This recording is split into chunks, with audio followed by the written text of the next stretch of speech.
ಅಹೋರಾತ್ರ ನಮಸ್ಕಾರ.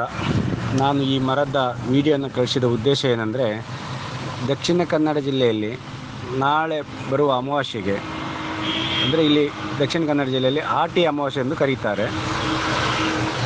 ಆ ಆಟಿ ಅಮಾವಾಸ್ಯೆಗೆ ಈ ಮರದ ಸಿಪ್ಪೆಯನ್ನು ತೆಗೆದು ಒಳಗಿರುವಂಥ ತೊಗಟೆಯನ್ನು ಒಂದು ಕಷಾಯ ರೂಪದಲ್ಲಿ ಮಾಡ್ತಾರೆ. ಅದಕ್ಕೆ ಬೆಲ್ಲ, ಒಳ್ಳೆ ಮೆಣಸು, ಏಲಕ್ಕಿ, ಲವಂಗ ಎಲ್ಲ ಮಿಕ್ಸ್ ಮಾಡಿ ಒಂದು ಕಷಾಯ ರೂಪದಲ್ಲಿ ಕುಡಿತಾರೆ.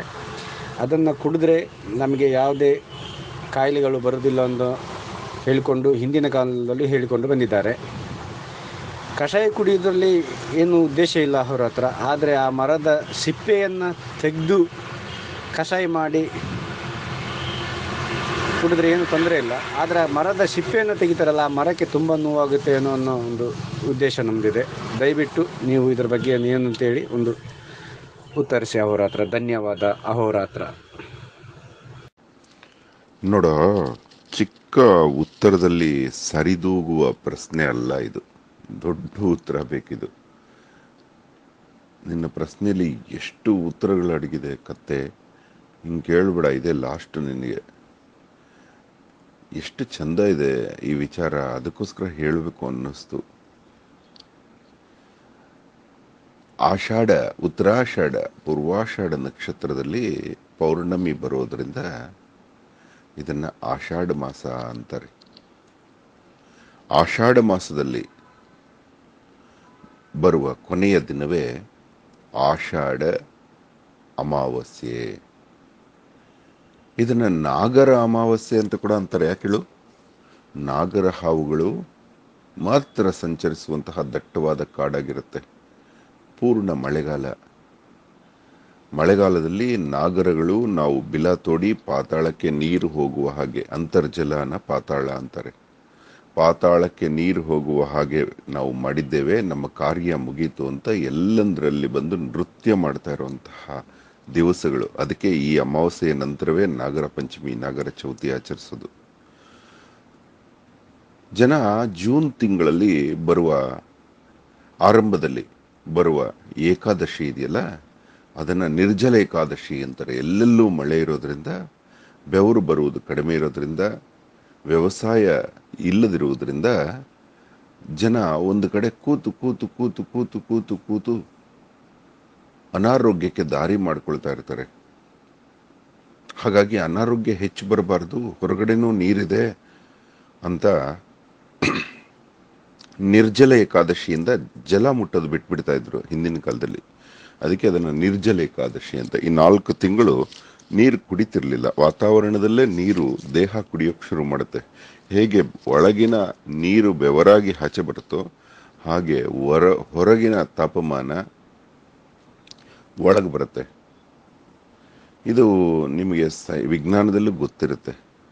ಹಾಗಾಗಿ ನೀರು ವಾತಾವರಣದಲ್ಲೇ ಸಿಗೋದ್ರಿಂದ, ಹ್ಯುಮಿಡಿಟಿ, ನೀವೆಲ್ಲ ದಕ್ಷಿಣ ಕನ್ನಡದವರು ಸಮುದ್ರ ಮತ್ತು ನದಿಗಳ ಮಧ್ಯೆ ಇರೋದ್ರಿಂದ ಹೆಚ್ಚು ಹ್ಯುಮಿಡಿಟಿ ಇರೋದ್ರಿಂದ ಹೊರಗಡೆಯ ನೀರು ಒಳಗಡೆ ಬರುತ್ತೆ. ಹಾಗಾಗಿ ಎಕ್ಸ್ಟ್ರಾ ನೀರು ಕುಡಿಯುವ ಅಗತ್ಯವಿಲ್ಲ ಅಂತ ರಾಮನಾದಿಯಾಗಿ ನಾವು ಪುರಾಣಗಳಲ್ಲಿ ನೋಡ್ತೀವಿ. ನಿರ್ಜಲ ಏಕಾದಶಿಯಲ್ಲಿ 4 ತಿಂಗಳು ಚತುರ್ಮಾಸ ಆರಂಭ ಮಾಡ್ತಾರೆ. ಅದೇನೇ ಇರಲಿ, ಈ ಆಟಿ ಅಮಾವಾಸ್ಯೆಯಲ್ಲಿ ಕ್ರಿಮಿಗಳು ಆಶ್ಲೇಷ ನಕ್ಷತ್ರ ಕೂಡ ಇಲ್ಲೇ ಬರೋದು. ಆಶ್ಲೇಷ ಅಂದರೆ ಹುಳ ಹುಪ್ಪಟೆಗಳ ಕಾಲ. ಅದು ಭೂಮಿನ ಸ್ವಚ್ಛಗೊಳಿಸ್ತಾ ಇರುತ್ತೆ. ಹೇಗೆ ಕೆಲಸದವರು ತಾವು ಕೋಣೆಗಳನ್ನು ಸ್ವಚ್ಛ ಮಾಡುವಾಗ ನಮ್ಮನ್ನೆಲ್ಲ ಆಚೆ ಕಳಿಸ್ತಾರೋ, 1 ನಿಮಿಷ ಆಚೆರಿ ನಾವು ಕಸ ಗುಡಿಸ್ಬೇಕು, ಕ್ಲೀನ್ ಮಾಡಬೇಕು ಅಂತ ಅವ್ರವ್ರ ಕೆಲಸ ಆಫೀಸುಗಳಲ್ಲೆಲ್ಲ ಮಾಡ್ತಾರೋ, 1 ನಿಮಿಷ ಈ ಕಡೆ ಬನ್ನಿ ನೆಲ ಸಾರಿಸ್ಬೇಕು. ಹಾಗೆ ಕ್ರಿಮಿಕೀಟಗಳು, ಹಾವುಗಳು ಎಲ್ಲ ಭೂಮಿಯನ್ನು ಸ್ವಚ್ಛಗೊಳಿಸುವಂತಹ ಮಾಸಗಳಿವು. ಹೀಗೆ ಮಾಡುವಾಗ ಕೆಲಸವಿಲ್ಲದ ಮನುಷ್ಯರು ಎಷ್ಟೋ ಸಲ ಪ್ರಾಣಿ ಪಕ್ಷಿಗಳಿಗೆ ತೊಂದರೆಯಾಗಿ ಕ್ರಿಮಿಗಳ ಕಡಿತಕ್ಕೆ ಒಳಗಾಗಿ ವಿಷವೇರಿ ಪ್ರಾಣ ಹೋಗುವ ಸಂದರ್ಭ ಬರುತ್ತೆ. ಆ ಎಲ್ಲದಕ್ಕೂ ಔಷಧಿ ಕಂಡುಕೊಂಡ ಮನುಷ್ಯ ಪಾಲೆ ಮರ ಎನ್ನುವ ಶ್ರೇಷ್ಠ ಮರ ಇದೆ. ಅದನ್ನ ಪಾಲು ಅಂತ ತೆಲುಗು, ತುಳು ಮತ್ತೆ ಹಾಲು ಅಂತ ಕನ್ನಡದಲ್ಲಿ ಹಾಲೆ ಮರವನ್ನು ಅಪ್ಪುತ್ತಾರೆ. ಆ ಮರದ ತೊಗಟೆಯಿಂದ ಕಾಂಡದಿಂದ ಎಲೆಯವರೆಗೂ ಉದ್ದುದ್ದ ಎಲೆಗಳಿರುತ್ತೆ. ಎಲ್ಲದರಲ್ಲೂ ಔಷಧೀಯ ಗುಣಗಳಿದೆ. ದೇವತಾ ಮರ ಅಂತ. ಆ ಮರನ ಅಪ್ಪಿ ಮುದ್ದಾಡಿ ಆ ಮರಕ್ಕೆ ಪೂಜೆ ಮಾಡಿ ಅದರ ತೊಗಟೆಯ ಒಂದು ಅವರವರ ಬೆರಳಿನ ಉದ್ದದಷ್ಟು ತೆಗೆದುಕೊಂಡು ಬರ್ತಾರೆ. ಅದು ತೊಗಟೆ ಬಿಟ್ಕೊಳ್ತಾ ಇರುತ್ತೆ ಯೂಶಲಿ. ನೀನು ನೋಡಿದ್ಯಲ್ಲ ಆ ಮರ ತೋರಿಸ್ತಾ ಇದೆಯಲ್ಲ, ಮೇಲ್ಗಡೆ ತೊಗಟೆ ನೋಡು ನೈಸ್ ಆಗಿದೆ, ಕೆಳಗಡೆ ಗಂಟು ಅಂತ ಇದೆ. ಯಾಕೆ ಅಂದರೆ ಇದೇ ರೀತಿ ಹತ್ತಿರದಲ್ಲಿರೋರೆಲ್ಲ ತೊಗಟೆ ಕಿತ್ತು ಹಂಗಾಗಿದೆ. ಇದು ಸಹಜೀವನ. ಮರಕ್ಕೂ ವರ್ಷವೆಲ್ಲ ಕಾಪಾಡ್ತಾರೆ. ಓ ಪಾಲೆ ಮರ, ಇದೇ ಕಣೋ ಆಷಾಢದ ಮರ, ಇದೇ ಕಣೋ ನಾಗರ ಅಮಾವಾಸ್ಯೆ ಮರ, ಇದೇ ಕಣೋ ಆಟಿ ಅಮಾವಾಸ್ಯೆ ಮರ. ಆಟಿ ಅಂದರೆ ಆಷಾಢ ತಿಂಗಳ ಅಮಾವಾಸ್ಯೆ ಅನ್ನೋದನ್ನ ಶಾರ್ಟ್ ಮಾಡ್ಕೊಂಡಿದ್ದೀರಿ ನೀವೆಲ್ಲ. ಆಷಾಢ ತಿಂಗಳ ಅಮಾವಾಸ್ಯೆ, ಆಟಿ ಅಮಾವಾಸ್ಯೆ, ಇನ್ನು ಏನೇನೋ ಅರ್ಥಗಳಿದೆ ಅದಕ್ಕೆ. ಇದು ನಾಗರ ಅಮಾವಾಸ್ಯೆ, ಭೀಮನ ಅಮಾವಾಸ್ಯೆ ಅಂತಾರೆ. ಭೀಮನ ಅಮಾವಾಸ್ಯೆ ಅಂದರೆ ದೊಡ್ಡ ಅಮಾವಾಸ್ಯೆ ಅಂತ. ಭೀಮನ ಅಮಾವಾಸ್ಯೆ ಅಂದರೆ ಈ ಟೈಮಲ್ಲಿ ಎಷ್ಟೇ ಸರ್ಪಗಳು ಹುಳಗಳು ಕಡಿದರೂ ಏನೂ ಆಗದಂತಹ ದೇಹ ಬೆಳೆಸ್ಕೊಂಡ ಹುಡುಗ ಸಿಗಲಿ ಅನ್ನೋ ಒಂದು ದೇವರಲ್ಲಿ ಪ್ರಾರ್ಥನೆ ಮಾಡುವಂತಹ, ಹೆಣ್ಣು ಮಕ್ಕಳು ಪೂಜೆ ಮಾಡುವಂತಹ ಅಮಾವಾಸ್ಯೆ ಅಂತ ಕೂಡ ಕರೀತಾರೆ ಇದನ್ನು. ಇದು ಜ್ಯೋತಿಷ್ಯ ಇವಾಗ ಇದರಲ್ಲಿ ಕಲಿತದ್ದು ನಿಜ, ಕಲಿಯೋದು ನಿಜ, ಕಲಿತಾ ಇರೋದು ನಿಜ. ಆದರೆ ಈಗ ಬೇರೆ ದಿಶೆಯಲ್ಲೇ ಹೋಗ್ತಾ ಇದ್ದಾನೆ ಅಹೋರಾತ್ರ.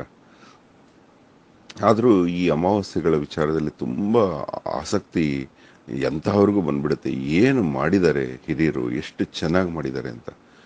ಹೀಗೆ ಸಹಜೀವನ ನಡೆಯುತ್ತೆ. ಆ ಮರನ ಕ್ರೌರ್ಯದಿಂದ ಮಾಡೋದಿಲ್ಲ, ವಿರೂಪಗೊಳಿಸೋದಿಲ್ಲ, ವಿಕೃತ ಮಾಡೋದಿಲ್ಲ, ಬಳಸ್ಕೊಂಡು ಬಿಡೋದಿಲ್ಲ.